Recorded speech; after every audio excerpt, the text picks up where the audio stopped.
พระมหาเถรานุเถระท่านเจ้าคณะพระสังฆาธิการทุกรูปทุกตนขอความสุขความสวัสดีในธรรมะแห่งองค์สมเด็จพระสัมมาสัมพุทธเจ้าจงมีแก่บรรดาศรัทธาสาธุชนท่านผู้ฟังทั้งหลายที่มีโอกาสเปิดเครื่องรับฟังรายการเสียงธรรมนำสุขตลอดจนเสียงธรรมก่อนรับตาอันเป็นรายการที่อาตมาภาพพระมหาประสิทธมาภินันโทได้น้อมเอารายการนี้มามาจามาอธิบายมาเพิ่มเติมมาเสริมส่งมาประคับประคองฉลองศรัทธาโยมพ่อโยมแม่โยมลุงโยมอาโยมโยมป้าโยมน้าต่างหลายทุกคนทุกท่านที่ได้มีโอกาสเปิดเครื่องรับฟังรายการนี้จากสถานีวิทยุพุทธธรรมนำสุขคลื่นสีขาวเพื่อปวงชนชาวประชาและส่งสัญญาณจากสถานีวิทยุ FM 91.0 เมกะเฮิรตซ์เวียงหนองล่องละปูนสู่สถานีดอยหมอกเรดิโอ 103.50 อำเภอเวียงป่าเป้าจังหวัดเชียงรายทีมงานคุณดารุณีสถานีวิทยุชุมชนคนเมืองลี้ 103.75 สถานีเมืองพานเรดิโอ 99.25 อำเภอพานจังหวัดเชียงรายเนาะและสถานีวิทยุชุมชนคนนาน้อยอำเภอนาน้อยจังหวัดน่านวิทยุเมืองปานเรดิโอ106.0 อำเภอเมืองปานจังหวัดลำปางและสุดท้ายวิทยุคนลักพะเยาอำเภอเมืองจังหวัดพะเยา106.50 วันนี้อาจจะเป็นเสียงแปลกเป็นปกติเป็นรายการของท่านพระครูวิภาสวรคุณซึ่งก่อนหน้านั้นเข้าใจผิดกันกับน้องดีเจเนาะว่าเพิ่นได้เดินทางไปปฏิบัติศาสนกิจปฏิบัติธรรมที่วัดพระธาตุเจ้าสลีจอมตองเป็นเวลา45วันทบทวนญาณซึ่งเป็นจารีตเป็นประเพณีเป็นภาระหน้าที่ของพระเจ้าพระสงฆ์จะได้ไปลำดับลำดาศีลธรรมกรรมฐานวิปัสสนากรรมฐานแจ้งเห็นจริงศึกษาเล่าเรียนภาคเพียรปฏิบัติคัดเกลาตนตัวในอยู่ในกรอบในกฎในกติกาค่ำคืนวันอังคารตั้งแต่วันอังคารนี้อาตมาภาพพระมหาประสิทธมาภินันโทเจ้าอาวาสวัดจังกำประธานเผยแผ่ธรรมเพื่อพระพุทธศาสนาก็เลยได้มาพบปะกับญาติโยมพ่อออกแม่ออกทั้งหลายปกติ2 ทุ่มถึง4 ทุ่ม2 ชั่วโมงวันนี้ก็ท่านพระครูวิภาสเทพเพิ่นก็ได้รับรายการไปช่วงระยะหนึ่งทั้งนี้ทั้งนั้นเพื่อเป็นการประคับประคองฉลองศรัทธาเดินทางมาพบปะกับพ่อออกแม่ออกพ่ออุ้ยแม่อุ้ยพ่อหลวงแม่หลวงที่ตั้งหน้าดาฟังรายการเสียงธรรมก่อนรับตาหรือเสียงธรรมนำสุขตั้งสถานีวิทยุต้นสังกัด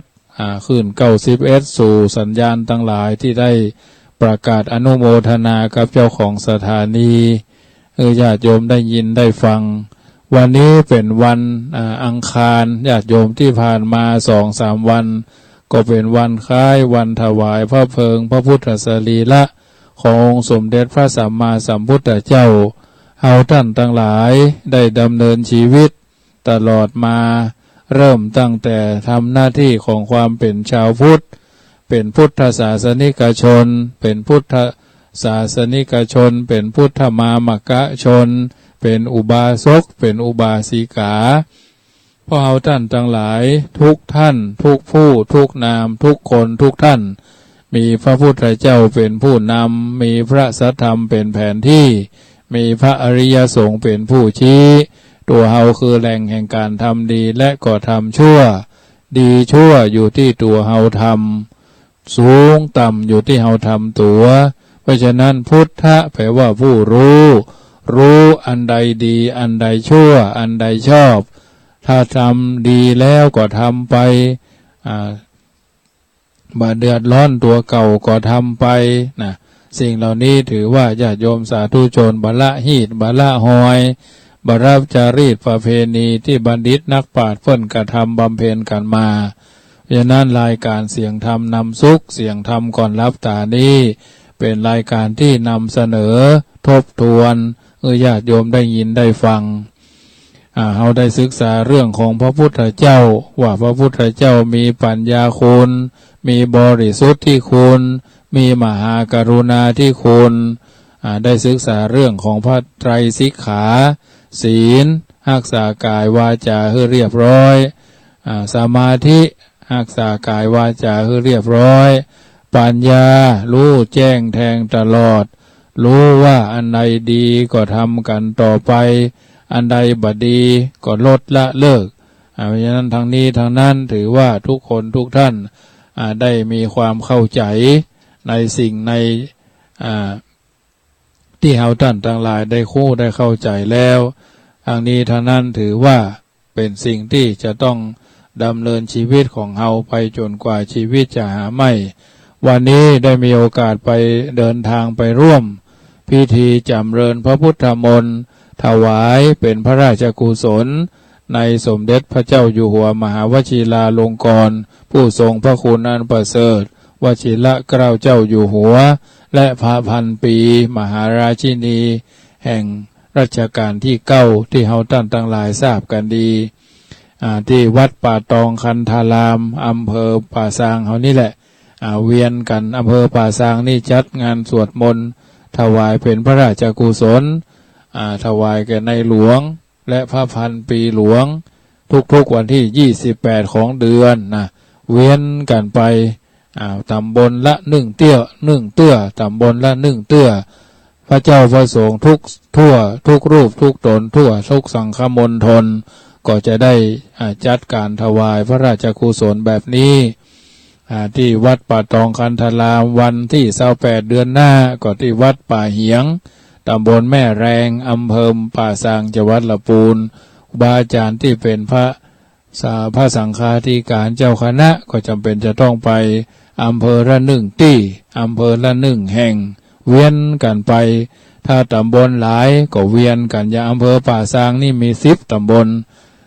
ตำบลนครเจดีย์นี่มี2 ตำบลเลยเป็น10 ตำบลญาติโยมสาธุชนท่านผู้ฟังทั้งหลาย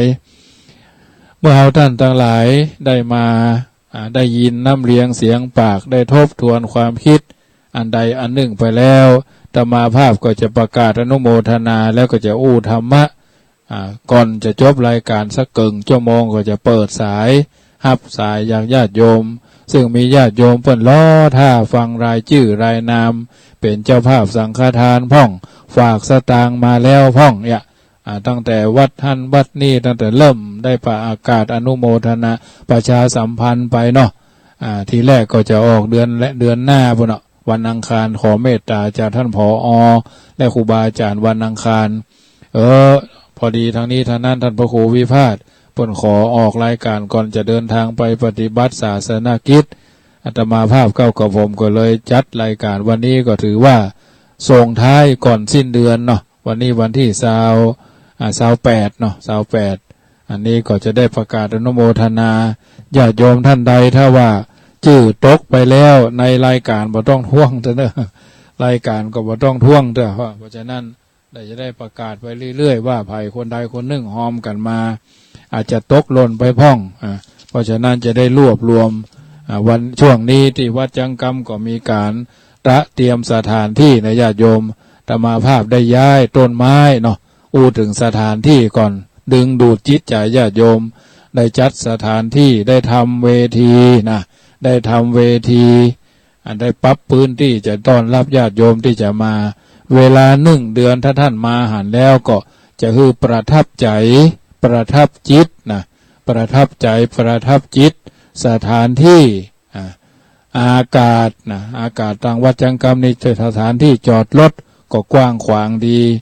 พอกับวัดปากตังเจริญเนาะวัดปากตังเจริญนี่เพิ่นกว้างไปทางในอาตมาภาพนี่มีทางออกได้2 ทางรถจอดได้สบายนะ ออกทางซ้ายเข้าทางหน้าวัดที่เดียวเนอะอันนี้เป็นสถานที่วันที่30จะต้องจัดสถานที่รอต้อนรับญาติโยมประทับใจมาครั้งหนึ่งก็ขอให้ประทับใจว่าในนามของคลื่นสีขาวไปแจ้เพื่อวัดจังกรรมไปแจ้เพื่ออันใดอันหนึ่งเพื่อคลื่นสีขาวเพื่อต้อนรับญาติโยมก็ตั้งใจกันมาแท้ๆเนอะมาฮือกำลังใจเจ้าของสถานที่มาฮือกำลังใจเจ้าของคลื่นเดิมเนาะเจ้าของสถานีพี่น้องตังเจียงแสนเจียงไฮ้ผาเยาแป้นั่นท่านพระครูสุจินเนาะถ้าฟังก็เมตตาเนอะนิมนต์วันนั้นว่าละกรรมละเนาะครูบาอาจารย์ตังเวียงป่าเป้าก็นิมนต์แล้วเอาซองกำหนดกฎเกณฑ์ให้เรียบร้อยแล้วนะครูบาอาจารย์อำเภอป่าซางอำเภอสันป่าตองอำเภอจอมตองดอยหล่อนี่ก็คงทราบกันดีเพราะฉะนั้นขอเมตตามาช่วยกันเพราะฉะนั้นวัดจังกรรมเป็นหนังหน้าไฟเนาะดีเขาก็ช่วยกันได้เหมือนกันหมดบัดดีเขาก็ช่วยฮับเสียด้วยกันหมดนะในนามของเจ้าของสถานที่เต็มร้อยปรับสถานที่ธรรมาภาพก็ย้ายต้นไม้เนาะย้ายต้นไม้ปรับต้นไม้ก็จะมุงตองเนาะให้มันเย็นสลาบจิตสลาบใจตั้งเวที6 แผ่นนะ6 แผ่นคือญาติโยมได้เป็นที่ละเมาเอาใจเนาะครูบาอาจารย์ที่ญาติโยมจะมาร่วมนี่ก็ถือว่ามาร่วมกันจะได้ปะเลยไม่ต้องไปเสียเวลาอันนี้ท่านพระครูผอ.อันนี้ท่านพระครูกพระครูขออันนี้ท่านมหาอันนี้ท่านอาจารย์ปะเลยญาติโยมมีของยังก็ถวายไปเลยมันไม่ยุ่งนะมันไม่ยุ่งแต่การสวดมนต์นั่นก็ขอคือสวดด้วยกันญาติโยมก็สวดคือศรัทธาพระญาติโยมก็สวดคือพระเจ้าพระสงฆ์ก็สวดคือญาติโยมอันเนี้ยเหมือนกันมาถึงปุ๊บลงทะเบียนปั๊บนะมาถึงปุ๊บลงทะเบียนปั๊บได้ของที่ระลึกปุ๊บนะปุ๊บปั๊บนะญาติโยมห้องน้ำก็เร่งขึ้นมันแล้วก่อนโยมจะมากันนี่แหละห้องน้ำ10 ห้องหมดไป300,000ป่ายญาติโยมเพราะฉะนั้นถ้าบัดเสียสละนี่ต้อนรับเราญาติโยมห้องน้ำอาตมาวันก็มี40 ห้องนะญาติโยม40 ห้องขอเมตตาสละเร่งคือก่อนวันที่30นะบ่ไล่กาได้กาวันได้ก็คือสบายใจละนะสมาภาพก็ปรับพื้นที่จะคือลดเปิ่นมาเกรดมาอย่างทำให้มันม่วนใจญาติโยมมาบัดทำบุญขอคือทำบุญมาลงทะเบียนปุ๊บญาติโยมเกิดปีไหนก็เอาปัจจัยพร้อมหีบสตางค์นั่นไปปักเกิดปีหนูก็ปักปีหนูเกิดปีงัวก็ปักปีงัวนะอันนี้ถ้าบ่มานี่ห้ามของที่ระลึกนี่ปัน500 ชุดนะญาติโยมจัดการพระเนนทำกันถึงวันถึงวันนี้นะทำด้วยความสบายใจได้ญาติโยมญาติโยมได้มานักละญาติโยมอาตมาภาพในนามของครูบาอาจารย์ในนามของเจ้าของสถานที่ก็จะได้ญาติโยมเหมือนกันท่านให้มาเราก็ให้ตอบนะที่สำคัญวันที่30 มิถุนายนวันที่30 พฤษภาคมเนอะทำบุญอายุวัฒนะมงคลท่านพระครูกัลยาณปราโมทย์1 ในอรหันต์ที่ออกรายการเหมือนกันนะเพิ่นจะทำบุญอายุอาตมาภาพก็จะได้ไปร่วมอาจจะได้ไปปรึกษาลือกันเรื่องกำหนดวันถวายนั้นที่แรกตกลงกันว่าวันที่7ที่จะถึงกรกฎาคมแต่ท่านผอ.เพิ่นติงมาว่าจะอย่าใดอย่างหนึ่งวันที่30ก็จะไปปรึกษากันทำกรรมหลังวันที่30ก็จะแจ้งให้ทราบอาตมาภาพนี้ตั้งใจเอาไว้ว่าวันที่7ตะกี้ตังเวียงป่าเป้าเพิ่นโทรมาว่าถ้าหากว่าเลื่อนจากวันที่7นะขอจะไปตรงวันที่13 กรกฎาคมนี้ตังพี่น้องตังเวียงป่าเป้านี่บ่ได้มาแน่เพราะว่าพ่อเปิ้นจะไปเดินทางไปถวายเตียนที่จากวัดแป้ได้ยินว่านะครูบาอาจารย์ตังเพก็คงจะวะไปบ่น้อยเหมือนกันนะแต่ถ้าวันที่อย่างวันใดวันหนึ่งนี่ก็อยู่ที่ท่านผอ.ทำกรรมเด้อเพราะว่าท่านผอ.มีอำนาจสั่งการได้อาตมาภาพและครูบาอาจารย์ทุกรูปก็ถือว่าปฏิบัติตามคำสั่งของพระคุณท่านเนาะท่านเป็นผู้อำนวยการอาตมาภาพก็ทีแรกก็รับภาระไปจัดติดต่อประสานงานอำเภอแม่อาย3 วัดอำเภอแม่อายก็วัดแม่อายหลวงเป็นต้นเป็นประธานวัดพระธาตุปู่แจ้ก็เป็นที่2วัดพระธาตุสีส้มสุขเป็นวันที่วัดที่3มารวมกันนะเพิ่นจะเลี้ยงอาหารเจ้าตี3ล้อหมุนจากอำเภอละพูนเชียงใหม่เขาเนี้ยไปตี3 7 โมงเจ้าต้องถึงบุญ บางคนก็ถามกล้าลดมานะอาตมาภาพก็ขอใจซิดนี่ว่ากล้าลดคนละ500 บาทญาติโยม500 บาทนี่ก็เจ้าของรถเปิ้นก็จะได้ไป400เนาะเข้าสถานี100ถ้าว่ากล้าลด200ก็ต้องเป็น300ก็ลด400ก็ต้องเป็น500บาทนึงเหมือนปีที่แล้วเราก็ลดเหมือนกันทุกกันต้องมาแจ้งที่อาตมาภาพถึงแม้จะหาคนเดียวก็ต้องเอามาเข้าโครงการโดยเพราะฉะนั้นปัจจัยทุกบาทต้องมาผ่านมืออาตมาทุกคันนะผอ.เพื่อนอนุญาตว่าต้องผ่านท่านมาหาทุกคันอาตมาภาพก็จะจัดเก็บมดสตางค์นะแต่จ่ายวัดสุดท้ายนะจ่ายที่วัดป่าไม้แดงอำเภอชัยปราการพ่อใจอำนาจในการจัดตามที่พ่อผอ.เพื่อนมอบอำนาจเถอะนะไม่ใช่ลูกอำนาจไม่ใช่ว่าเมาอำนาจนะเกิดทำหน้าที่อย่างปีแล้วนะเขาก็ได้ปัจจัยบำรุงสถานี180,000 บาทท่านผอ.เพื่อก็ไปจ่ายตามวัตถุประสงค์และเป้าหมายถ้าเขาบักคุมเขาบักเข้ากันมันบักเป็นระเบียบวุ่นวายนะถ้าเขาบักอยู่ในกรอบอยู่ในกฎนะมันดึงอย่างอันแท้นะวุ่นวันรถที่เข้าโครงการนั้นต้องเป็นรถที่มีวอเนอะรถที่มีวอประสานงานกันได้ต้องฟังนะต้องฟังอาตมาภาพและฟังผอ.นะอาตมาภาพก็ใช้อำนาจในการบริหารช่วงกิจการเพื่องานดีงามมันต้องมีผู้อำนวยการคนใดคนหนึ่งรอเตียนแล้วก็จัดเรื่องรถนี่ก็ต้องมาติดต่ออาตมาภาพเพื่อจะรวบรวมสำรับเมื่อมาถึงอาตมาแล้วก็จะทำสุดความสามารถนะจะช่วยกันประคับประคองท่านอาจารย์เคอาจารย์แดงนี่ก็ต้องมาช่วยอาตมาต่อท่านพ่อครูท่านพระครูสถิตปุ่นก็ไปปฏิบัติศาสนกิจที่ปุ่น3 รูปนี่ก็จะช่วยงานป่าซางฝั่งเหนือมีเจ้าหน้าที่ช่วยพอสมควรนะอันนี้ก็ถือว่าจะใช้เจ้าหน้าที่ทหารมาช่วยจัดระเบียบพอสมควรนะญาติโยมเพราะฉะนั้นบางทีบางครั้งนี่เขามามันบ่อยู่ในกรอบอยู่ในกฎก็ต้องทำความเข้าใจว่าเขาท่านทั้งหลายนั้นจำเป็นจะต้องทำความเข้าใจอยู่ในกฎอยู่ในกติกาใช้ความเป็นระบบระเบียบบางสิ่งบางประการมาแล้วเกิดความประทับใจก็ถือว่าเป็นสิ่งใดสิ่งหนึ่งเพราะฉะนั้นสรุปแล้ววันที่จะไปถวายนั้นจะได้ปรึกษาหรือกันนำกรรมหนึ่งแต่ที่สำคัญก็ลดคนละ500นะยอดสังฆทานยอดละ500แจ้งความประสงค์ได้แล้วก็ญาติโยมสาธุชนท่านผู้ฟังทั้งหลายกำหนดนั่นก็คือรอเตียนวันที่30นะมาจัดกันที่นี่ปัจจัยทุกบาททุกสตางค์ก็รวบรวมกันมา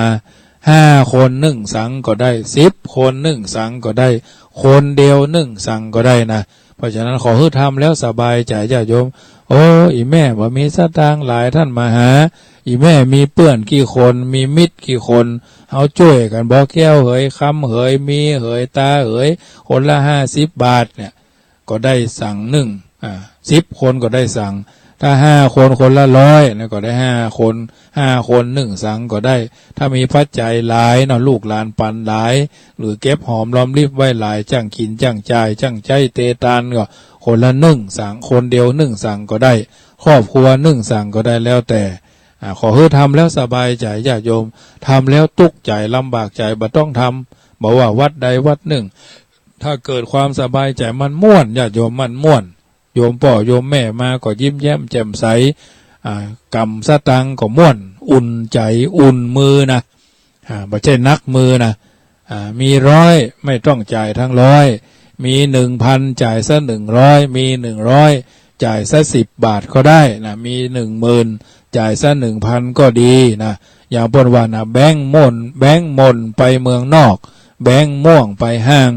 แบงค์แดงไปกาดนัดเขียวฟ้าชัดเข้าวัดเข้าวานะ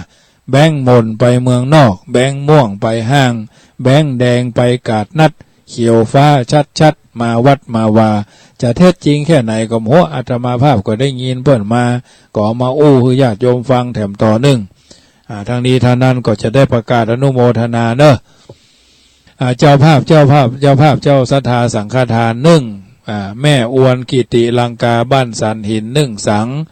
แม่จันเรือนใส บ้านเวียงตาการ1 สังแม่เดือนเพ็ญทิมบาง1 สัง1 ยอดนั่นแหละ1 สังก็คือ1 ยอดแม่สายทองธัญแก้วห้วยการ1 สังแม่ไข่แก้วบัวก่อ5เปิ้นก็ฟังเอามาฮือแต่เจ้านี่เพราะว่าอีแม่สั่งท่านมาหาไว้บอกคือท่านมาหาไว้กลัวมีเป็นจะได้จะคนเฮามันบัดแน่ก็เลยเอาแถมสั่งเลยเป็น1,000 บาทนะ1,000 บาทโมทนากับแม่เด้อก็ปันปอนยกแรกคือเปิ้นไปแม่ปราณีสุทธิน่านเวียงหนองล่อง500 บาทว่าอันเดอเนาะรุ่งระพินตาบ่โอกันทาสี500 บาทแม่จันชัยอันนี้เพิ่นถึงเอาซึ่งสั่งตึงยอด1,000 บาทเนาะแม่พ่อบุญธรรมโป่งหนองเนาะพ่อแม่รัตนาสั่งคำฟันนี่ก่อนสั่ง500 บาทจองเนอะพ่อแม่บุญปั่นศพเตี้ยสั่ง500 บาทแม่คำเปาปทุมทาสันหิน500 บาทแม่เปงใจคำสันหิน500 บาทพ่อศรีลาแม่บุญศรีสร้างเลงต้นเพิ่งนะ500 บาทแม่อุ้ยทิพมีใจสันบะเค็ด500 บาทแม่วันดีปาทายะสันบะเค็ด500 บาทแม่ทุนจำปาวัน500 บาทอันนี้จำนวนสังฆทานเนอะพ่อสมบูรณ์แม่กันตีนพดลตะมาดงปังยิ้ว500 บาทแม่คำล่าแก้วประภาบ้านแสนต่อล่องเคาะ500 บาทคุณลุงรัชนีเด็กชายภูมิพัฒน์สั่งคำฟันโป่งหนอง500 บาทพ่อสีทูลแม่มาลีจันลงต้นเพิ่ง500 บาทแม่เพนท่าช้างพร้อมครอบครัว500 บาทแม่ปราณีท่าตุ้มป่าป๋อ500 บาทเพิ่นจะเอาหงทานกับพ่อป่ามาโดยแม่จันปางยิ้ว500 บาทแม่อุ้ยล่าวงสายะมิตรดั้งเดิมเนาะบ้านดงหัดนาค500 บาทแม่คำบัวคำกุนามาบ้านหนองศูนย์เจริญ500 บาทแม่พ่อบุญมาแม่แสงล่าวรรณศรี500 บาททำบุญที่ดิน500 บาททำบุญห้องน้ำ500 บาทพ่อเย็นวิชาเถิน500 บาทแม่คุณจันทาทรตันห้วยทรายท่าลี่500 บาทแม่สมบูรณ์ที่ดอนแก้วห้วยทรายท่าลี่500 บาทแม่คุณบัวเงินชุ่มใจห้วยทรายท่าลี่500 บาทพ่อนานสีไวแม่พ่อนานไวแม่สุมาลีกัญยาน้ำเพื่อพระ500 บาทแม่สุนทรีธานุโวหารดอนหลวงบ้านดอนหลง500 บาทพองศรีพงปัญญา500 บาทพัชราพรวรชัยหนองสลิง500 บาทแม่จันดีสารกรมศรีและแม่น้อยค้าสมเนาะอันนี้เพิ่นอยู่พุ่นอยู่พะเยาพุ่น400 บาท2 คนแม่จิรพันธ์โมป้อ500 บาท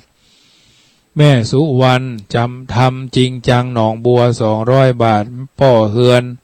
แม่เฮือนวิเศษหนองบัว100 บาทแม่แก้วมูลศิริ50 บาทอันนี้เพิ่นทำบุญตามเจตนาเนอะแม่แสงอ่อนยาวิชัยหนองบัว40 บาทแม่สุวรรณากุลสนิทบ้านเกาะคนสนิทสุมาเถอะบ้านเกาะ100 บาทแม่ฟองจันเทพแสงบ้านเกาะ50 บาทแม่เขียวยาวุฒิ20 บาทแม่บุญเรืองจันทิพย์20 บาทแม่อุ้ยทิพย์มีใจสันบะเค็ด200 บาทอันนี้เพิ่นทำบุญหล่อเตียนทำตาหากเด้อแม่วันดีวาทายะสันบะเค็ดทำ200 บาทแม่ทนแม่ทุนจำปาวัน200 บาทแม่เสาแก้วแม่แสงแก้วใจยาแสงใจยะแสงชัยเนาะชัยยะแสงอินสมาเด40 บาทแม่ฟองคำลายต้าลี500 บาทแม่ทองเรือนปัญญาเวียงหนองล่อง500 บาทเจสมบูรณ์อิสรางกูลสันหินทรายแม่อ้วนเนอะ500 บาทพ่อสมบูรณ์แม่กันตีนพดลตะอันนี้500 บาทว่าไปแล้วเนาะอันนี้เป็นรายชื่อรายนามที่เพิ่นเป็นเจ้าภาพสังฆทานได้แจ้งมาแล้วญาติโยมบางคนชื่อตกไปก็บ่เป็นอย่างเนอะจะได้ประกาศไปเรื่อยๆแม่เรือนวังท่าวังหัวทุ่งร่องวังร่องเคาะวังเหนือ200 บาทแม่จันฟองอินตะอ้นเวียงหนองเวียงป่าเป้าเนาะร่องนอด100 บาทแม่ถนอมคำพีระพิพัฒน์บ้านวังนิรมิตร100 บาทพ่อครูดีเรกแม่นำสุริยวงศ์วังเหนือ อันนี้เปิ่นทำบุญสังฆทาน1 สังเนาะที่จดไว้นี่นะแล้วก็แหม100 บาทพ่อบุญทำแม่รัตนานิวาสไปแล้วแม่หลวงพัดใจคำจำบ้านจำตองล่องวังเหนือ100 บาทแม่หลวงมูลจันตมาจันตะมะเนาะจำตองอันนี้ก็100 บาทอันนี้เจ้ารายชื่อรายนามที่ได้รับไว้แล้วเนอะที่รับอยู่ในมืออาตมาภาพแล้วนางแสงล่าคำวิชัยวงนะบ้านเกาะอันนี้ขี้เพิงเนาะ20 บาทพ่ออ้ายนายอ้ายมุ่นมั่งมูลมั่งขี้เพิงบ้านเกาะเวียงกาหลง20 บาทนางมาลีทะลาบ้านเกาะเวียงหนองล่องเวียงหนองล่องเวียงกาหลงขี้เพิง50 บาทแม่แก้วชัยศิษฐ์แม่บ้านแม่ขาจารย์100 บาทแม่สมศรีกรีสนามมารตีเนาะสันกูทอง100 บาทแม่แสงเพียรเนาะพานคำดาวแม่ขาจารย์40 บาทนางรัตนาสอนใจแม่ขาจารย์ขี้เพิง20 บาทยุพินพุทธสอนบ้านหม้อเนาะขี้เพิง40 บาทแม่อุไรวงดวงใสบ้านหนองบัวขี้เพิง60 บาทแม่ปาคำรินบ้านหนองบัวขี้เพิง100 บาทแม่อุ้ยเอ้ยจันในนาบ้านหนองบัวขี้เพิง60 บาทแม่ประสิตาโพเนาะบ้านเด่นสวรรค์แม่ขาจารย์100 บาทขี้เพิงแม่ประภาสีโพบ้านเด่นสวรรค์ขี้เพิง100 บาทนสคำดวนโพบ้านศิลสันติสุขแม่เจดี100 บาทนายพิเชษประเวศเนาะโชตินัน100 บาทประภาพรวิวัฒนพงพันธ์100 บาทอันนี้แม่จิรพันธ์โมพ่อครอบครัวทำ200 บาทอันนี้เต่าที่ได้รับรายชื่อรายนามส่วนเจ้าภาพที่ดินแต่เจ้ามีโยมทักษิณาเทพลักษ์บ้านปงแม่รอบอำเภอต้งหัวจ้างค้าอาหารไก่ร่วมทำบุญที่ดินทำ100 บาทอันนี้สำหรับที่ดินวัดจังกำซื้อที่ดินให้น้องควายบางคนนี่ก็บ่เข้าใจเนาะก็ทำนี้ทั้งนี้ก็ถือว่าได้ทำไว้แล้วได้รับไว้เป็นที่เรียบร้อยทางนี้ทางนั้นก็ถือว่าญาติโยมได้ร่วมกันมาคนละเล็กคนละน้อยคนละนิดคนละหน่อยแล้วก็ศรัทธาคณะศรัทธาบ้านขุนลาวร่วมทำบุญหล่อเตียนวาสากับคณะคลื่นสีขาวของเฮาแหม250 บาทอันนี้ก็ได้รับไว้แล้วเพิ่นว่าเอารวมกันนะท่านมาหาเพิ่นมางานส่งน้ำวัดพระบาทตาผ้าเนาะยายรวยด้วงประสิทธิ์เนาะ25 หมู่ 11เหล่ายาวบ้านโฮงอันนี้ร่วมทำบุญหล่อเตียนเนาะหล่อเตียนตะคือหมดเดี๋ยวสุมาแกะพักก่อน200 บาทเนาะอันนี้โยมไปประคงฟังอยู่ญาติพี่น้องประคงฟังอยู่นะอันนี้ได้ประกาศคือละเนอะ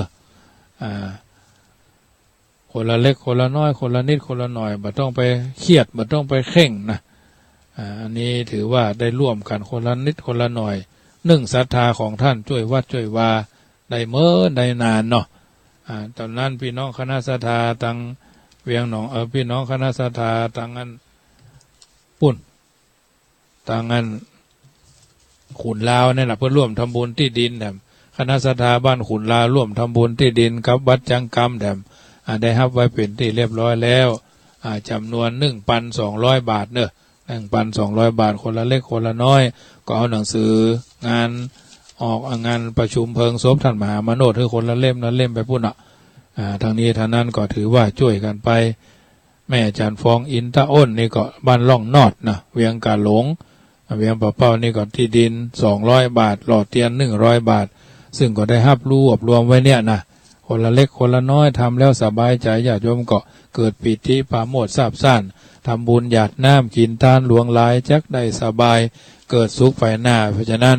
อันนี้ก็คงจะได้ยินกันเป็นส่วนใหญ่เนาะส่วนรายชื่อสังฆทานนี่ก็จะประกาศต้นรายการพ่องกลางรายการพ่องญาติโยมก็ตั้งใจฟังกันไปเป็นช่วงไปเนาะเพราะฉะนั้นถือว่าช่วยการประกาศอนุโมทนาที่สำคัญนั้นอย่าไปลืมกันเนอะจะไปลืมจะไปละจะไปเลิกจะไปเพิกจะไปเฉยเอาช่วยกันมาเอาขี่น้ำลงเรือเตียวกับลำเดียวกันเขาก็มาด้วยกันนะมาด้วยกันวันที่30นี่หันใจอาตมาเพราะว่าอาตมาภาพก็อุตส่าห์ตั้งอกตั้งใจตอนรับครับสู่โฮงทานก็โฮงทานน้ำนะทางวัดจังกำนี่ก็มีก๋วยเตี๋ยวเป็นพื้นนะก๋วยเตี๋ยวเป็นพื้นไว้อยู่แล้วนะ 3 จุดญาติโยมมากินก๋วยเตี๋ยวได้วันค่ำนะในวันค่ำส่วนไปตาลเตียนเนี่ยอาตมาภาพก็มีดำริว่าวัด3 จุดวัดแม่อายหลวงเลี้ยงเข้างายวัดสีบุญเรืองฝางเลี้ยงเข้าตอนชัยปราการเลี้ยงเข้าแรงโดยการห่อนะโดยการห่อกินในรถนะกินในรถแต่เฮาไปตั้ง3 ที่นี่นะปัจจัยก็ลด500เนี่ยต้องได้แอวได้สอดได้ส่องได้เมียงได้มองได้พอได้กอยเนาะตามสมควรนะสตางค์500บางคนก็ว่าโอ้ท่านมหาแปลงกล้ากินทำล้อกล้าตานทำล้อถ้าเฮาคิดอย่างนั้นนะญาติโยมอันนี้บ่ใช่อวดหูบ่ใช่ว่าบ่ใช่อวดอาตมาก็จ่ายเหมือนกันญาติโยมจะบอกเขาเนี่ยครูบาอาจารย์อย่างท่านผอ.ประกอบเตรียมสตางค์ไปเหมือนกันเพื่อกันวิทย์กันขาดนะญาติโยมหลอดไฟก็ฮับได้เหมือนกันหลอดไฟก็มีนี่อยู่10 หลอดญาติโยมเพิ่นฮับแล้วนะหลอดไฟนี่อาตมาภาพก็จะไปร่วมกันโดยวัดละ9 หลอดนะ9 ชุดไม่ใช่9 หลอดถ้าเอาซื้อหลอดก็บ่มีขาเกิดจัดหน้าบ่มีขาเตียวทำละเพราะฉะนั้นสั่งหลอดไฟนี่ก็ชุดละ281 หลอดนะ81 หลอด81 ชุดวัดละ9 หลอด981อาตมาภาพก็สั่ง10,000ปลายญาติโยมมาเป็นเจ้าภาพก็ดีได้ทุนคืนไว้สำหรับปีต่อไปถ้าญาติโยมบ่มาก็ว่าเป็นอย่างอาตมาภาพถึงจะตานกับท่านผอ.ไว้ว่าถ้ามันบ่มีไผก็บ่เป็นอย่างเพราะฉะนั้นจะไปขึ้นว่าสตางค์500แปลงกับท่านมหาเนาะวันนั้นพ่อแก้วบ้านนั้นตาไม้พ่อก็โทรมาหาเหมือนกันว่าท่านมหาก็ลดตาใดหรอสตางค์500ต่อคนรวมแล้วเอามาให้อาตมาเป็น 5,000 ต่อคันนะเอามาไว้ให้อาตมาหมดเขียนชื่อตั้งหน้าซองถ้าบ่มีไผอาตมาภาพก็จะพิมพ์ซองไปเนอะซองใส่ปัจจัยนั่นนะรวมกันมาลดหมายเลขนั่นไผเป็นหัวหน้าสายเรียบร้อยแล้วก็จะจ่ายวัดสุดท้ายนะวัดป่าไม้แดงบุญจ่ายคนละปึกอาตมาเอามาให้อาตมาภาพ 4-5 ปันนี่เนาะอาตมาภาพก็จะดึงเข้าสถานี1 ปันเสร็จเรียบร้อยขีดไปได้นะไปกันเรื่อยไปเรื่อย1 2 3ตามลำดับกันนั่นน่ะปล่อยกำ50นะเพราะฉะนั้นจำเป็นจะต้องไปติดต่อเจ้าหน้าที่เพราะเมืองฝางแม่อายเมืองฝางชัยปราการมันเป็นสถานที่โคตรเคี้ยวเลี้ยวเนาะแต่บ่ได้ขึ้นดอยนะโคตรเคี้ยวนะบางอย่างก็ต้องใช้ความระมัดระวังเพราะฉะนั้นต้องมีความระมัดระวังเจ้าหน้าที่เพิ่นก็จะอยู่เป็นชุดไปอาตมาภาพก็จะได้รวบรวมซื้อน้ำดื่มซื้ออันอย่างไปเนี่ยอาตมาภาพก็ต้องเตรียมไว้ละคนละท่านผอ.ก็จะเตรียมไว้ประมาณ 30,000 อาตมาภาพก็เตรียมไว้ 30,000 ทางนี้ทางนั้นเกิดมันละลดก็มันการปีแล้วอาตมาภาพสำรองไว้นะ5 กันละ500ถ้าเปิ้นได้ไปบ่ได้จ่าย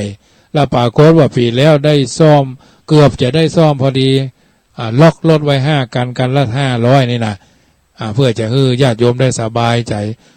ป้าแก้วสมมติว่าป้าแก้วว่าอีแม่จะเอารถคนเดียวเนอะนะประสบการณ์จากปีแล้วนะก็ไอ้แม่หารถคนเดียวก็รับผิดชอบคนเดียวเนอะเจ้าบ่เป็นหยังอีหรอพอถึงเวลาปุ๊บเอาละ3:45ท่านมาหารถย่ำมาต้มเดียวก็ไอ้แม่หาคนเดียวนี่เนาะท่านพระครูบอกว่าอยู่พุ่นละอยู่วัดศรีสุทาวาสพุ่นละปีแล้วไอ้รวยก็ไปอยู่พุ่นละเอาละอย่างนี้จะได้นะอาตมาภาพก็พอปนะจะได้แม่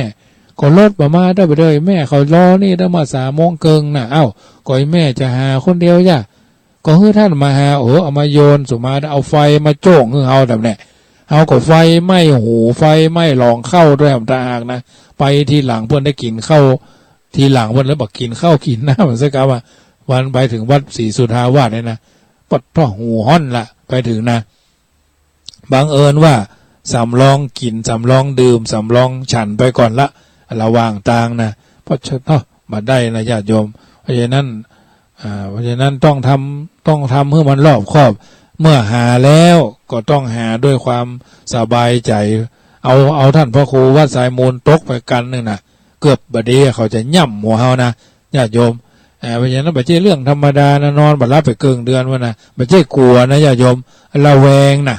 ระแวงก็จนเจอจนได้นะถ้าไผ่บัตรโอ้ท่านผอเพิ่นผ่านมาแล้วนะอาตมาภาพก็รับผิดชอบคือเพิ่นไปอยู่ทางหน้ารอท่านี่ถือว่าแจ้งคือทราบเพราะฉะนั้นที่ว่าสาเหตุของการที่ต้องมาจุดต้องมาแจ้งอาตมาภาพทุกกันนั่นก็เพราะว่าเพื่อความสบายใจในการที่จะทำให้งานเฮาราบรื่นไปด้วยดีบ่ต้องฟังบ่ต้องเฝ้าไปก่อนก็ได้ไปก่อนก็ได้ทำภาระส่วนตัวก่อนเอาจะไปกึดอย่างอันอย่างอี้นะไปก็ขอให้ไปด้วยน้ำใสใจจริงไปด้วยน้ำใสใจแจ้งขาวก็ขอให้ขาวถึงในถึงนอกจะไปขาวปอนเนาะบ่านอนก็แอวเนาะญาติโยมขาวใสสว่างเหมือนพระจันทร์พ้นแล้วจากเมฆหมอกฟ้าโดยประการทั้งปวงทางนี้ทางนั้นก็ถือว่าเฮาท่านทั้งหลายได้เสียสละเวลาบางคนก็ว่ากล้าลดแปลงถ้าจะมาภาพว่าใจวินิจฉัยนะถ้ากล้าคิดว่ากล้าลด500แปลงเนี่ยอาตมาภาพว่าลองไปพอเถอะญาติโยมนั่งรถจากไปฝางเนี่ยไปเท่าใดแล้วท่านจะไปตามวัดที่เขาจะไปตามท่านคงบัดถึงตาง500เนี่ยบัดถึงแน่ลายดอยหัวโทนี่ก็เจ็บหัวแล้วญาติโยมเพราะฉะนั้นกล้าลดไปกล้าลดมากินทำร้อยแล้วอยู่ดีกินได้อาตมาภาพเขาก็จ่ายเหมือนกันนะไม่ใช่ว่าฟรีนะญาติโยมพอก็จ่ายถ้าเอาคิดจะเอาอย่างเดียวนะมันกัด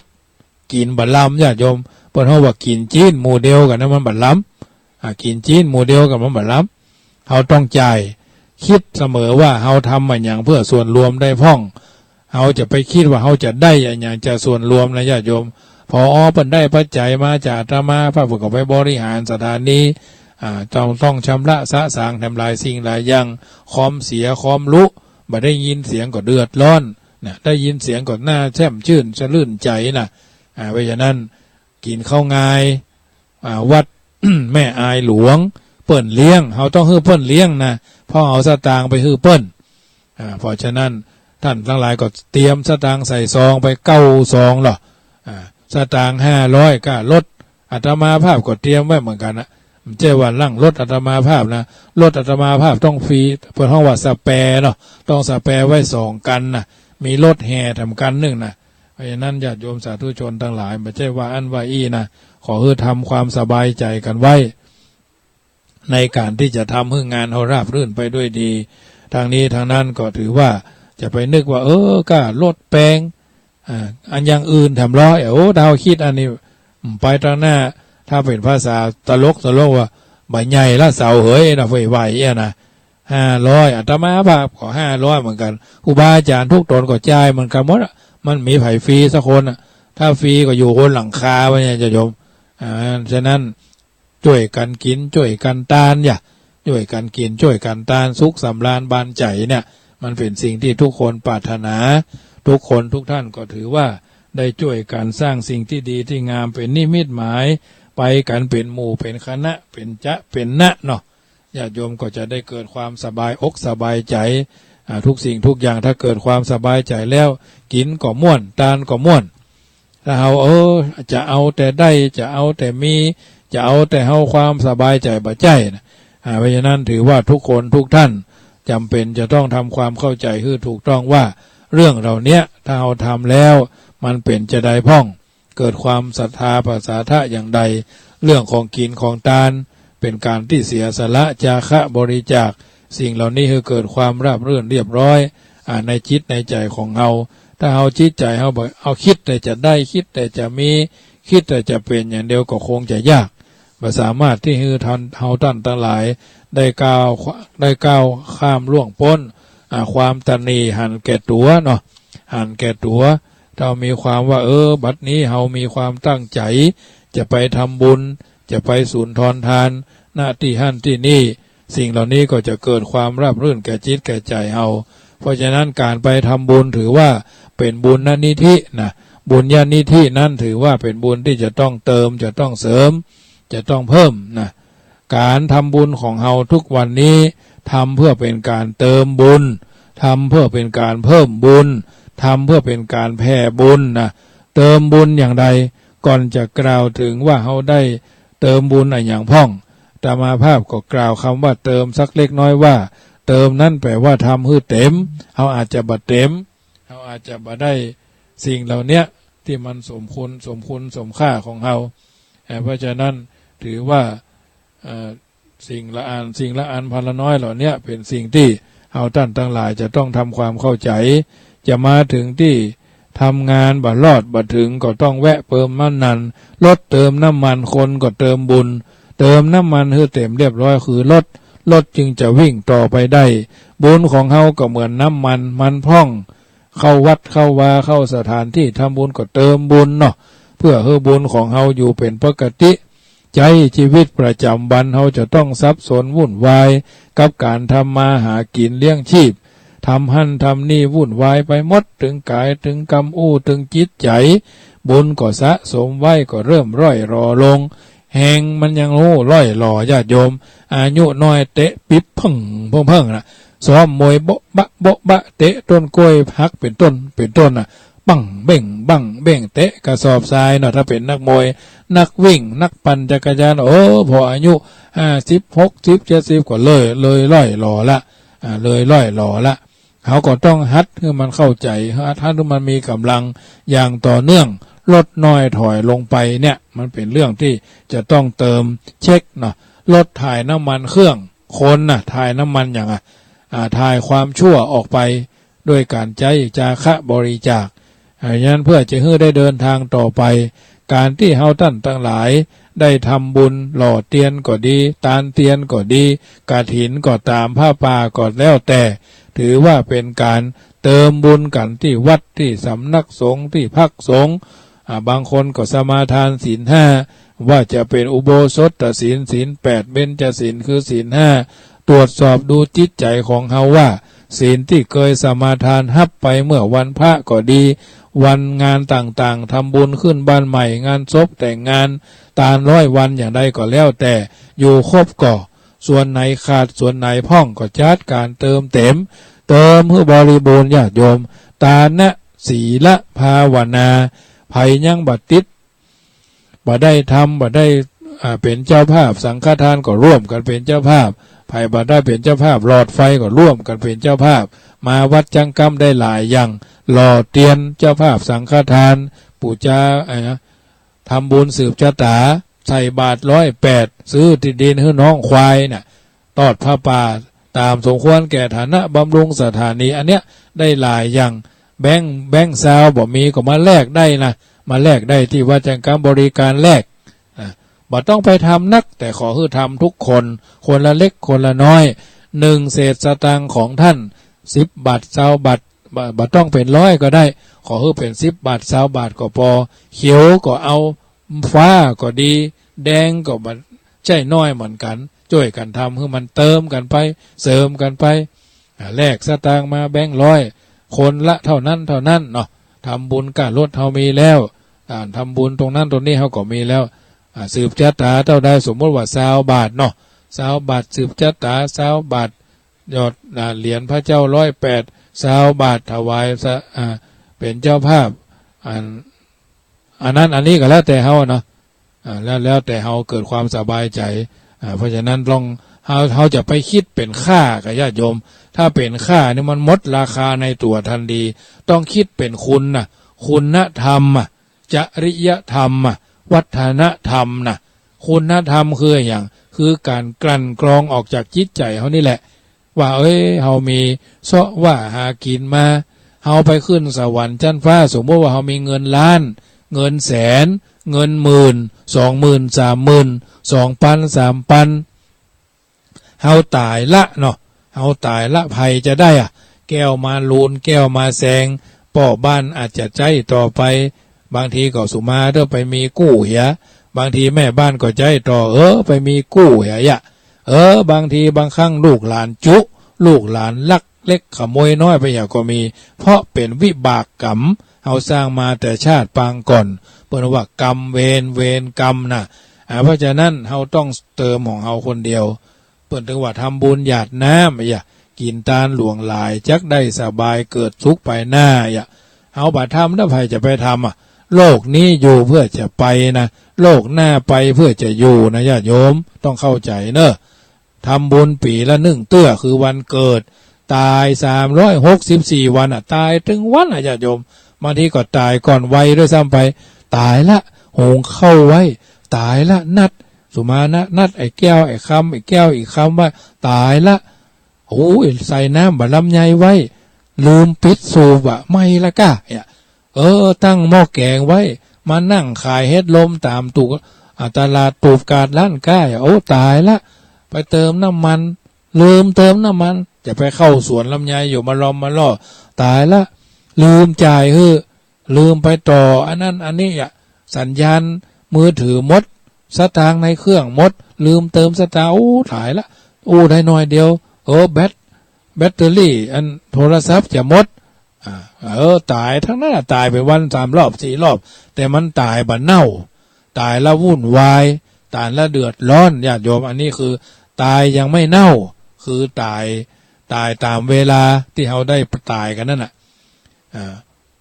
เป็นเรื่องที่เราต้องยอมรับนะสิ่งเหล่านี้นะธรรมภาพตรงจะเหมือนได้ปะกันเนาะเดือนป่ายไปทางหน้านี่ปะกันทุกการทุกเจ้าจันทร์ทุกการค่ำทุกเมื่อคืนวันศุกร์เนี่ยญาติโยมบางคนก็ตั้งใจฟังแต่ก็ตั้งใจฟังกึศจะได้ค่อยใจถึงพระมหาประสิทธิ์นี้ก็ฟังญาติโยมพอออกไม่ออกทุกรายการเหมือนกันตั้ง96ก็ฟัง91ก็ฟังครูบาตุลุงนั่นก็ฟังครูบาอาจารย์ฟังรายการหมดเปิ่นโทรเข้าไปกันแต่ว่าช่วงเวลานั้นต่างคนต่างทำเมื่อธรรมาภาพได้จัดรายการสถานีนี้ก็จัดสถานีอื่นเหมือนกันทุกวัน4-5 สถานีเหมือนกันเพราะเป็นคนไม่อยู่นิ่งอยู่บ้านท่านไม่เคยนิ่งเดียวไม่เคยนิ่งเดียวดายนะแต่ก่อนเพิ่นว่าอยู่บ้านท่านอย่านิ่งเดียวดาย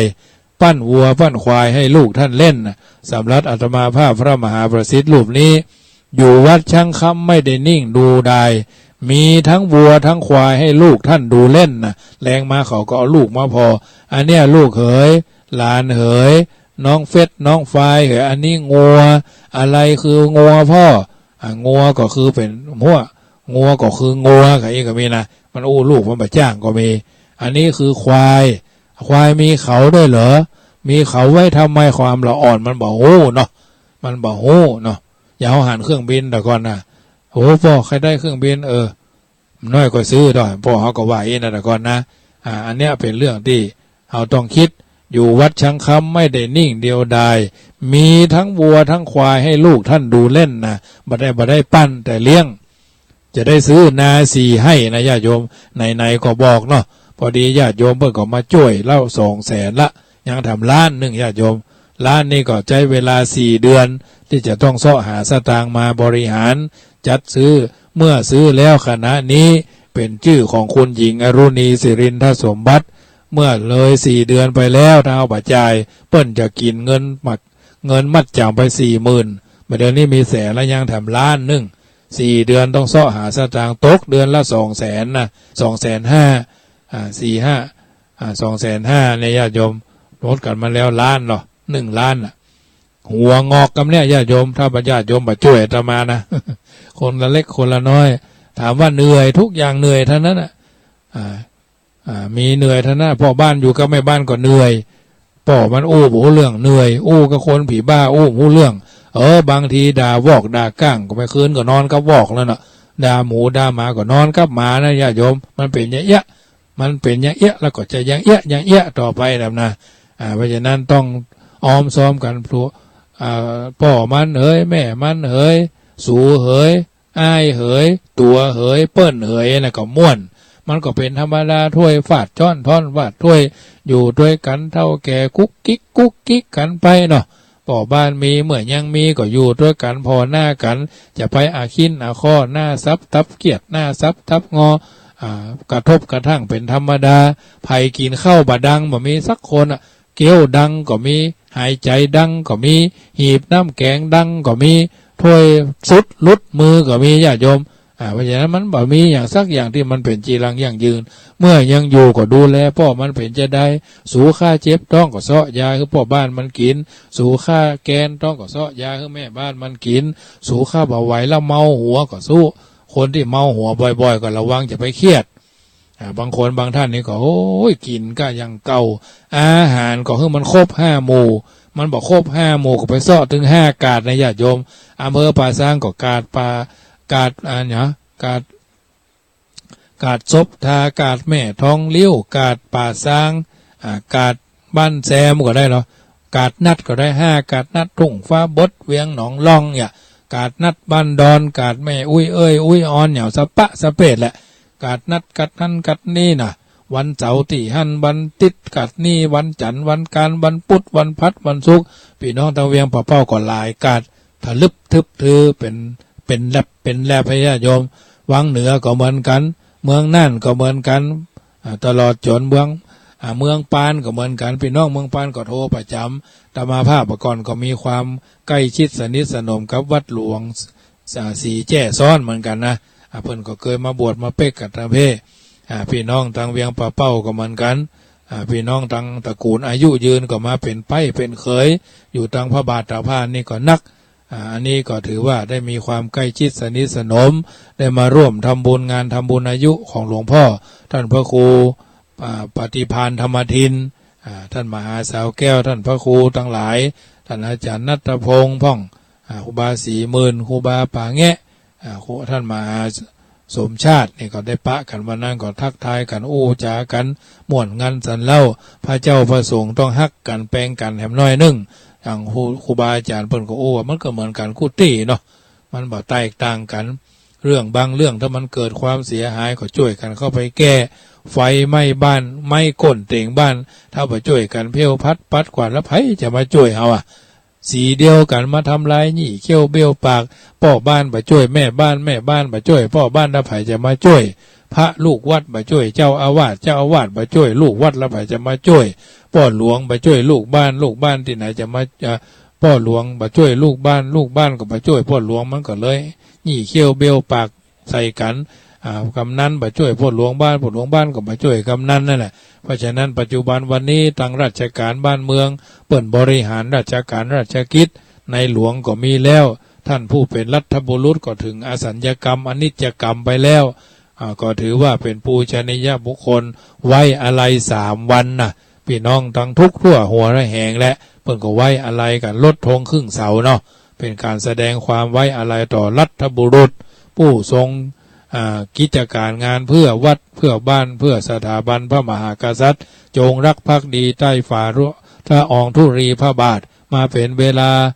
98 ปีปลายจาก99แล้วญาติโยมได้ถึงแก่อสัญญกรรมอนิจจกรรมไปแล้วเป็นเรื่องธรรมดาเวลาคนพระเจ้าพระสงฆ์มรณภาพเปิดเฮือใจกรรมว่าแสดงความธรรมสังเวชไม่ใช่ว่าสาธุ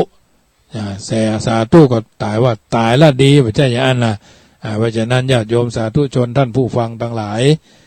เติมบุญแล้วก็เพิ่มบุญก็หมายความว่าทำให้นักขึ้นปีแล้วได้50ปีนี้ก็ให้มันได้70ปีหน้าต่อไปก็80ไปเรื่อยๆสมาทานศีลให้มันเต็มแบบเต็มเบ้าทองล้นเบ้าดีอาจจะไปเป็นน้ำทาล้นถ้วยบ่ค่อยจะดีบุญเพิ่มเติมเพิ่มบุญให้มันเพิ่มขึ้นเรื่อยๆบุญจากการฮือทานบุญจากการสมาทานศีลบุญจากการเจริญจิตตภาวนาการประพฤติอ่อนน้อมถ่อมตนประพฤติขวนขวายในกิจการที่เฮาทำบุญเกิดจากการอุทิศส่วนบุญส่วนกุศลบุญเกิดจากการได้ร่วมอนุโมทนาโอ้ไปตานเตียนไปหล่อเตียนปีนี้แม่ไปบ่ได้แข้งขาบ่ดีอย่างแม่ปาณีเวียงหนองลองโอ้ท่านมาแม่ไปบ่ได้อยู่ทางบ้านก็ฟังอยู่ขอเป็นกำลังใจขอคือกำลังใจเนอะสาธุอันนี้ก็ถือว่าอนุโมทนานะบุญจากการฟังธรรมครูบาอาจารย์ทุกรูปทุกตนทุกรายการทำเมืองธรรมะบรรยายเจ้าสายบายค่ำญาติโยมฟังกันไปก็ม่วนอกม่วนใจอิ่มอกอิ่มใจแน่นอกแน่นใจญาติโยมอันเนี้ยถือว่าเอาท่านทั้งหลายได้ฟังน้ำฟังธรรมแล้วก็ญาติโยมก็ฟังน้ำฟังธรรมแล้วเอารถแห่งพระธรรมมาอาบจิตอาบใจชำระจิตชำระใจสุดท้ายฟังแล้วก็หู้จักทำจิตใจให้ใสสมดังกรรมที่เปิ้นบอกว่าทำสิ่งใดใจสบายคลายจากทุกข์บังเกิดสุขยิ้มแย้มจิตแจ่มใสใช่ก่อทุกข์โทษร้ายแก่ใครนั่นแหละไซคือบุญคุณความดี ทำสิ่งใดใจร้อนในภายหลังบางครั้งหลั่งน้ำตาพาโศกเศร้าประสบสุขโชคร้ายภัยไม่เบาจงรู้เท่านั้นคือโทษความไม่ดีนะญาติโยมอันนี้คือการเติมบุญนะเพิ่มบุญเติมบุญแล้วก็แผ่บุญนะทำบุญหยาดน้ำกินตาลหลวงไหลนะแผ่ข้าพระเจ้าขอแผ่เมตตาใบโดยรอบสุดขอบจักรวาลอนันตจักรวาล8 ทิศรอบตัวข้าพระเจ้า9 ทิศภควพรหม10 ทิศโลกันตนรกเนี่ยข้าพระเจ้าขอตั้งจิตอุทิศพ้นเนี่ยบุญกุศลนี้แผ่ไปให้ไพศาลถึงพ่อแม่ครูบาอาจารย์เนี่ยทั้งลูกหลานญาติมิตรสนิทกัน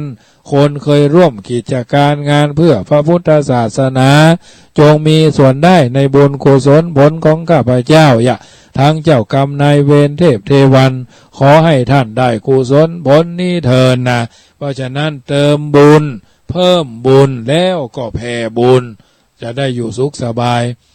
ตานรักษาศีลหรือเจริญจิตภาวนานี่แหละเป็นสัจธรรมความจริงที่บัณฑิตนักปราชญ์ครูบาอาจารย์พระเจ้าพระสงฆ์องค์สามเณรกระทำปั้มเป็นกันมาเป็นลำดับเข้าใจ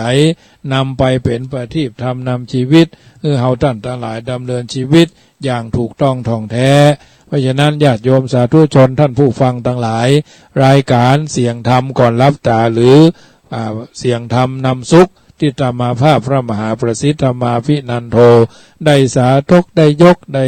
ชี้แจงได้อธิบายยิบนั่นช่วยนี่เอามาฮือฟังเอามาแนะฮือทำเอามาทำฮือคิดเอามาสาธิตให้นำไปประพฤติเป็นปฏิบัติเกิดความเข้าใจบ่เข้าใจอันใดอันหนึ่งถ้าเข้าใจแล้วก็เป็นบุญเติมถ้าบ่เข้าใจก็เป็นบุญเพิ่มถ้าเข้าใจแล้วพ่ายแผ่ยายบุญก็เป็นแผ่บุญถึงคนนั่นคนนี้เอาทำบุญหยาดน้ำถึงพ่อถึงแม่ถึงสามีถึงภรรยา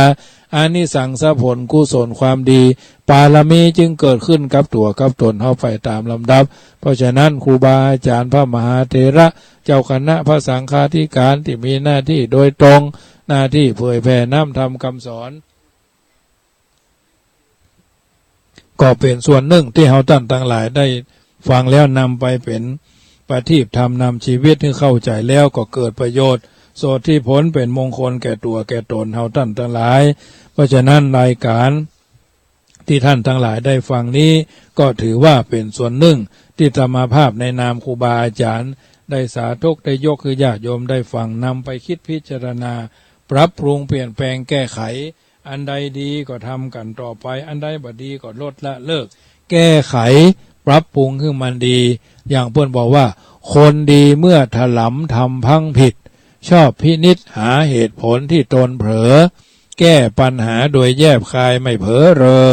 ไขจนเจอแก้แล้วปรับแก้ไม่แชเชือน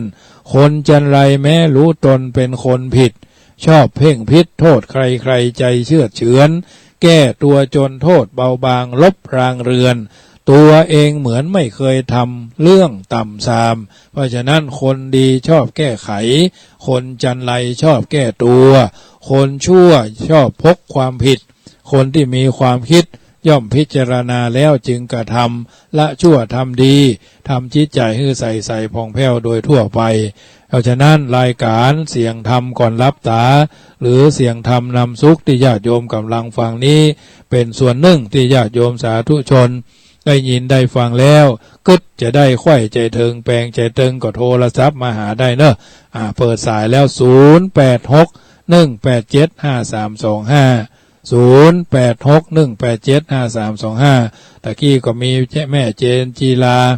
บ้านปินแม่บัวไหลวังขามป้อมแม่หลายแม่เนาะ0635210681โทรเข้ามาโทรเข้ามาใหม่เนอะตะกี้บัดได้ครับเพราะยังบัดได้อยู่ช่วงเปิดสายบัดนี้เปิดสายแล้วโทรเข้ามาได้0861875325 0861875325เบอร์ธรรมภาพเนอะชื่อสังฆทานไผ่ตกไปกะหรือจะเพิ่มเติมใหม่ก็ได้โทรเข้ามาได้จบรายการก็โทรเข้ามาได้เหลือเวลาแถม20 กว่านาทีเนอะโทรเข้ามาได้ธรรมภาพอัดเต็มที่ อัดคือเต็มตัวอัดคือเต็มใจจะไปอัดอั้นตันใจนะอัดประจุน้ำทำคำสอนคือเข้าเป็นประทีปทำเป็นชัดแก้วพิดานคำครี่มงบังกวัดไกวกวัดแกว่งเอาข้อเกณฑ์เว้นโทษอัปปะมงคลทั้งหลายคือพิราชกาดกากันไปได้เพราะฉะนั้นญาติโยมสาธุชนท่านผู้ฟังทั้งหลาย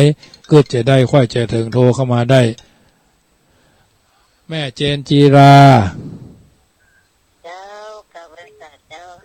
ฟังชัดเจนดีเนาะหายไปเมินบ่ป้ากันเมินได้เจ้าชัดเจนดีเจ้าหายไปเหมือนแม่ลูกมาละป้ากันละเจ้ากับนี่จะป้ามันเนาะ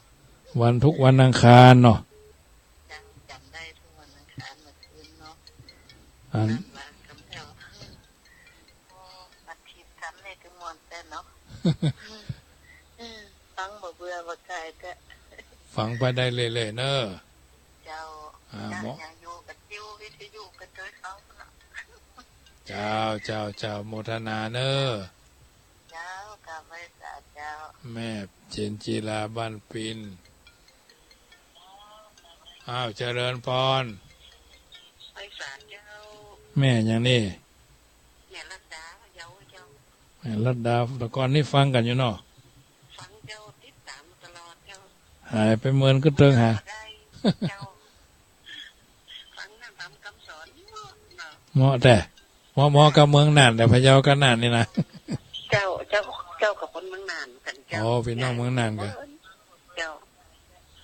ฟังนะน้อยๆละฟังธรรมะใจเนื้อฟังแล้วเข้าใจแล้วก็เหมาะเนาะเจ้าโมทนาสว่างใจแท้แม่นั่นน่ะโมทนาเนอแม่รัตตาเนาะเจ้าพ่อบุญธรรมเจริญพรพ่อบุญธรรมฟังชัดเจนชื่อบัตกบัลลนเนาะ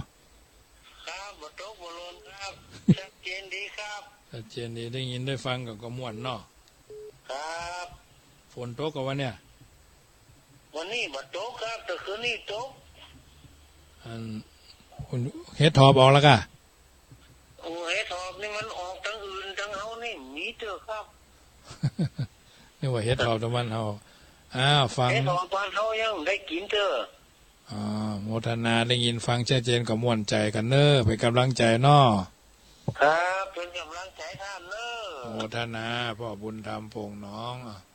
แม่ศรีพันธุ์บ้านห้องวางสายแล้วเนอแม่ศรีพันธุ์บ้านห้องเจริญพรโทรเข้ามาใหม่เนอสายมันย้อนกันเนาะ0861875325โทรเข้ามาใหม่เนอแม่เจนจีราสายที่1แม่รัตนาพะเยาพ่อบุญธรรมแม่สายทองธัญแก้วแม่สายทองฟังชัดเจนเนาะโมทนาก็เหมือนกันเนาะเจ้าแม่อวนกิติลังการายชื่อไปแล้วเนอะ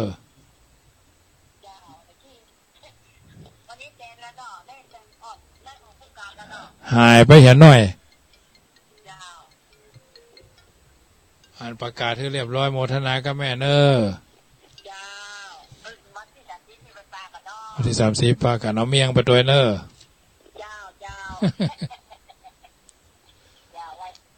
แม่อวนกิติลังกาเจริญพรแม่เพียรอำเภอจุนเจริญพรฮัลโหลแม่เพียรเนาะเอาโทรเข้ามาใหม่แม่เพียรอำเภอจุนโทรเข้ามาใหม่เนอะ0861875325เนาะแม่ศรีพันธุ์บ้านห้องหลวง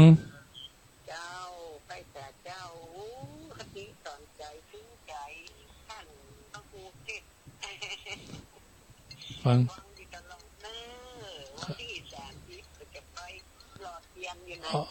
พากันมาหลายๆเอาขนมข้าวต้มมาด้วยเนอะโมท ทนาอ้าว แล้วก็เจ้าโตใจกินอาหารใจทำแม่ โมทนาเนออ่ะ เจ้าไม่แต่เจ้า แม่เพียร จะไปสาวเจ้า แม่เพียรเนาะ เจ้าไปเพียรน้ำเพลินจูนเจ้า เสียงยังเหมือนเดิมแต่ เจ้าอย่าลืมชัดเจนดีเจ้า ฝนตกแล้วไหมกะฮะ วันนี้มันตกเจ้าตัวพุ่งมาตก สบายดีกันทุกคนเนาะ เจ้าสบายดีโยฟังธรรมะแล้วสบายใจ สว่างชิดสว่างจ่าตะกี้ก็แม่อันพูดน่ะแม่รัตนาพาเยาเนาะ สบายใจเดี๋ยวฟังทุกคืนฟังกุศลกุองค์อ่ะเนาะ โมทนากับแม่เนออ่ะ เจ้ากำลังใจทำเข้ามาหาเจ้า โมทนาแม่เพียรอำเภอจุนเจริญพรฮัลโหลติดแล้วเนอแม่บ้านอำเภอแม่ออนเนาะ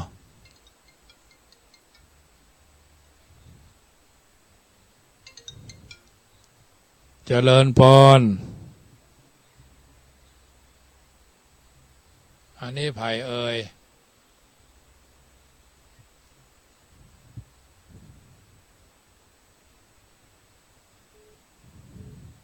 โอ้มันซ้ำกันได้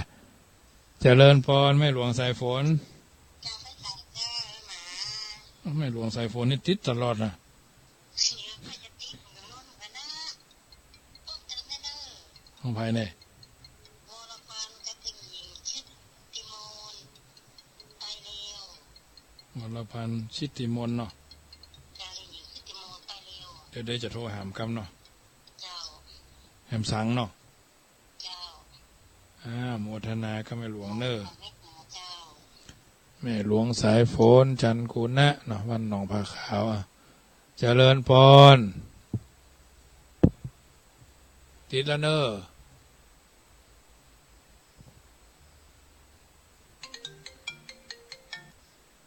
เจริญพรแม่แก้ว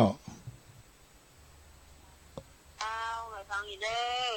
แม่แก้วอำเภอแม่ใจเนาะ เจ้าฟังอยู่เข้าใจดีเด้อ เข้าใจ นะ เข้าใจดีฝนตกแล้วไหมก็ เจ้าของโต๊ะตัวเจ้าวันนี้ก็โต๊ะ ต้องเพศกระลึงหายแซบกบนารายกับแม่เนอเจ้ากับอากาศธรรมเจ้า เจริญพรเนาะแม่บุญปัน เจ้า แม่บุญปันศพเตี้ยหวังชัดเจนให้ทอบออกหลายแล้วก็ บ่ออกเจ้าบ่ออกเสื้อ เดี๋ยวไปเก็บเห็ดหอบที่รถมันต้องไม่โทษใส่รถตัวมันจะกะ หายเนาะ ตั้งพวกตั้งน้ำโต๊ะกอไปละ อ๋อมันแม่บอกไป สุขสบายดีเนาะโมทนาเด้อ เจ้า เจริญพรแม่บุญปันศพเตี้ยเจริญพร แม่กาเจ้าโอ้เด็กไม่เสียงเหงา แม่ไข่แก้ว เจ้า กี้ประกาศไปแล้วเนอะ เจ้าก็มีไหลหาโอ้ไหลได้ไหลว่า แม่บัว กินเนี่ย อ๋อจัดเจ้าออกทั้งหมด2:45ละ เจ้าเจ้า โม หายใจเลย โมทนาเนาะ ได้แต่เจ้า แม่ไข่แก้วเจริญพรแม่เพนท่าช้าง ข้าวว่าภาษาเจ้าทำอาหารปฏิเจ้า แม่เพนท่าช้าง กำลังใจให้มาหาเด้อ เหมือนกันเนาะ จะกลายเป็นเด้อจะกลายฝักหวังขีเด้อ เจริญพรเนาะ จะตัก แม่เพนท่าช้างเจริญพร ด้วยเจ้าทำอาหารเจ้า ไผ่นี่แม่ยังนี่ แม่แก้วบ้านใหม่ไทยมงคลเจ้า มันใหม่ชัยมงคลตั้งได้ฮะ ดอกคำใต้พระเจ้าเจ้า มันใหม่ชัยมงคลดอกคำใต้เนาะฟังชัดเจนนะแม่เนาะ เจ้าฟังชัดเจนโทรตั้งแต่พระเจ้ามาติดเลยเจ้า ก่อนก็ได้ฟังกันละกันเนาะ เจ้าฟังตลอดเจ้า หายไปเหมือน โทรบัตรตามท่านเจ้า กันนี่ทุกวันการเนาะ เจ้า วันการเมื่อคืน2 ทุ่มถึง4 ทุ่มเนาะ เจ้า พระเจ้า หามาปะนะเจ้า พระเจ้านี่มันไทยจะประตันไทย เจ้า แต่วันการนี่แน่นอนนอ เจ้า โมทนาแม่แก้ว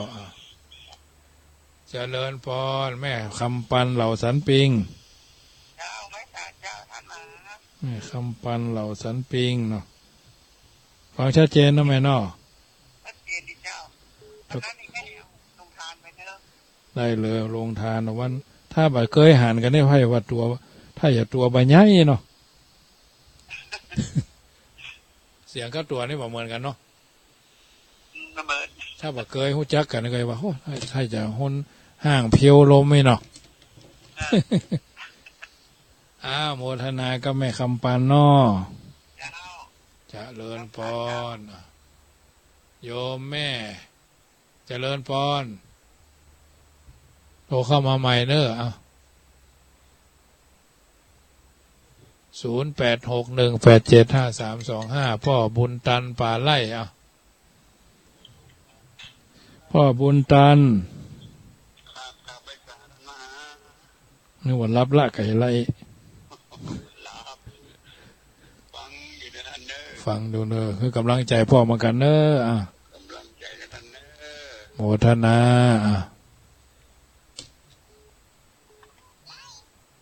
เจริญพรแม่คำนวณ เจ้ากับว่าสาเจ้าทำพระมหา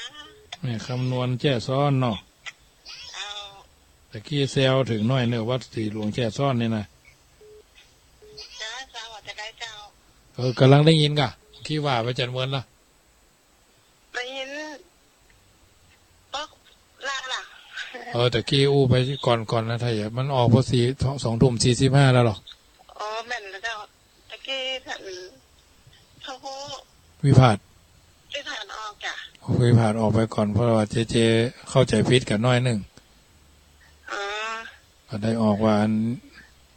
กล่าวถึงนิดหน่อยเนาะคอยเพราะว่าวัดหลวงแจ้ซ้อนนี่กะ เจ้า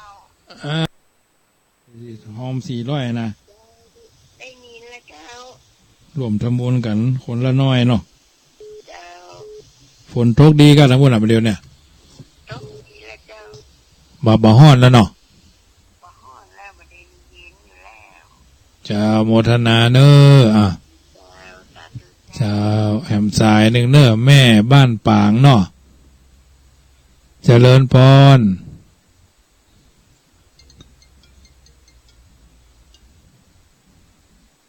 โทรเข้ามาใหม่เนอยังทำ7 นาทีเนาะจะได้นำรายการจากญาติโยมไปก่อนเนอ0861875325ท่านใดที่รายชื่อตกไปค่าอย่างไปค่าโทรเข้ามาใหม่ที่เบอร์โทรศัพท์อาตมาภาพจบรายการก็เช็คได้เนอะแม่ครับรายชื่อท่านท่านมหาบได้อ่านชื่อแม่ก็โทรเข้ามาได้แหมซ้ายเนาะเจริญพร ไม่ตากเจ้าท่าน แม่บ้านหลังอำเภอแม่ออนเนาะ เจ้าโอ้มนุษย์ทุกคนอยากนะท่าน คนหน้าสายมันจุ่มจู้จุ่มชีดนะแม่เว้ยอย่างเฮ็ดอย่างอันหัวเน่าเนี่ย ลูกแม่อย่างก็นี่ อ๋อแม่คำเจ้า แม่คำหลังอำเภอแม่ออนเนาะ เจ้าเจ้า แม่คำหลังอำเภอแม่ออน เจ้า ฝนตกดีแล้วเนาะ อย่างก็เจ้า ฝนตกดีแล้วเนาะนะพุ่นเนาะ เอาบ่มีฝนน่ะเลย โอ้เอาเจื้อไปเห็บห้องวองก่อน เออแหวนห้องงงกับตาหายไปแหวท่านเลยจีเดี๋ยวจะลงแม่ โอ้จัดหนักกับทั้งเพีย2 เตื้อ 3 เตื้อ 3 5 4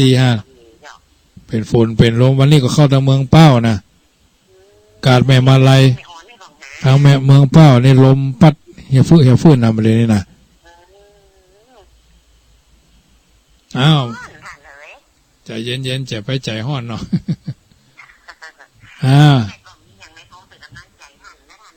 โมทนาโยมแม่คำเจ้าเจริญพรเอาละเนอเอาเจริญพรแม่บ้านปางโอ้เสียงเพิ่นเหมือนเดิมป้อยเหมือนเดิมแต่แม่บ้านปางสบายดีกันเนาะ ดี ตกมากันยังแค่นั้นแต่เนาะ นั่นเนาะ เนาะเจ้า น้ำทิพย์ชโลมกายเนาะ จ้า น้ำธรรมชโลมใจได้ เจ้า คนละเล็กคนละน้อยเนาะ เจ้า โมทนาเนอเอ่ะจ้าเจ้าไว้สาเจ้า เจ้าแม่ปานปรางสายสุดท้ายเนาะทำสายเจริญพรไผ่นี่ แม่ เจ้าไม่ใส่ชิ้นอยู่ก็ตรงสร้างให้เจ้าบางปานเจ้า แม่สายพิน เจ้า มันตรงซ่านเนาะแม่ฟังชัดเจนเนาะ เจ้าจะระวังชาติที่เรื่องเนอ ให้กำลังใจเหมือนกันเนาะ เจ้ากำลังใจท่านเข้ามาหาเนอ โมทนาเจ้าจะไว้สาเจ้า เจริญพรเนาะแม่เสา เจ้าไว้สาเจ้า แม่เสานี่อยู่ทางใดก็นี่ ปัญญาเจ้า ปังยิ้วฟังชัดเจนเนาะ สัจเจนดีเจ้าอาจารย์ สบายดีเหมือนกันทุกคนฝนตกก็เย็นเนาะ เย็นเจ้าคือตอนนี้วันนี้ตกหมดเลย โมทนาก็แม่เนอจะหมดเวลาพอดี ไว้สาเจ้ากำลังใจเจ้า จะเริญพรแม่ปราณีสายสุดท้าย เจ้าไว้สาเจ้าอาจารย์ แม่ปราณี เจ้าแบบนี้มาได้อันนี้นะ สายสุดท้ายพอดีปิดรายการนี่ เจ้า รับอนุโมทนาไปกับร้อย หรือว่าจริงไม่จะมองมีแล้วเลย มีกะ นะจ๊ะ มาที่หลังดังกว่า เนื้อแล้วคุณร้านไว้กันเนอ โมทนา เจ้าโอ้โหติดแบบนี้อยู่นี่ นะพ่ออุ้ยคายสมน้อยเถอะ พ่ออุ้ยคายคนรูปรอพอเคยหันกันสักเถื่อเนาะฟังเสียงก็เอาเนาะ โอ้โหอุ้ยฟังอยู่เลยทางพระมหาโอ้ยเสียถูกถูกใจละ ม่วนอกม่วนใจเนาะ ยอดเยี่ยมพันหนักเลย ไม่ใช่ โอ้โหเน้นใจฟังใจทุกจ้า ไม่ใช่หม้อกะ ว้าวอุ้ยโคมบักติดอ่ะ มันติดเหมือนกันนะมันเข้ามันได้มันโคนหลาย หลายนะครับ โคมบักติดงานที่วันเดียวตาจนเป็นเงินเป็นมังน่ะ เจ้าเอาไม่เนาะอันนี้พอดีหมดเวลาพอดีเราเหย โอ้เป็นอย่างนั้นเนาะ ปากันไม่เนาะ ขันจุกนี้นะ จานหมดเจริญพรเนาะเอาละญาติโยมสาธุชนท่านผู้ฟังทั้งหลาย เวลาก่อนไล่เข้ามาเหลือแถม3 นาทีเนาะจบไหนตึกไหนก็ตึก5 นาเนอะแม่เจนเจลาแม่รัตดาพระเยาพ่อบุญธรรมแม่สายทองแม่อ้วนแม่ศรีพันธ์แม่เพียรอำเภอจุนแม่หลวงไสฝนแม่แก้วอำเภอแม่ใจแม่บุญปันแม่ไข่แก้วแม่เพนท่าช้างแม่แก้วบ้านใหม่ชัยมงคลดอกคำใต้แม่คำปันเหล่าสันปิงพ่อบุญตันแม่คำนวลแจ่ซ้อนแม่จันดีแม่คำล่าอำเภอแม่จันแม่บ้านปางแม่สายพินแม่ทุ่งซ่านแม่เสาปางยิ้วแม่ปราณีและก็พ่ออุ้ยขายเนอะทุกคนทุกท่านกุศลเจตนาอันใดเป็นไปโดยชอบบุญนั่นกุศลนั่นเป็นชัดแก้วพี่ดานคำคลี่มงบังให้ญาติโยมสาธุชนที่ตั้งใจฟังอยู่เย็นเป็นสุขรับเป็นสุขตื่นเป็นสุขกันทั่วหน้าพุทโธบังซ้ายธัมโมบังขวาสังโฆบังกายาละหังบังเกสาละหังพุทโธนะโมพุทธายะขอเจริญพรนะโมตะนา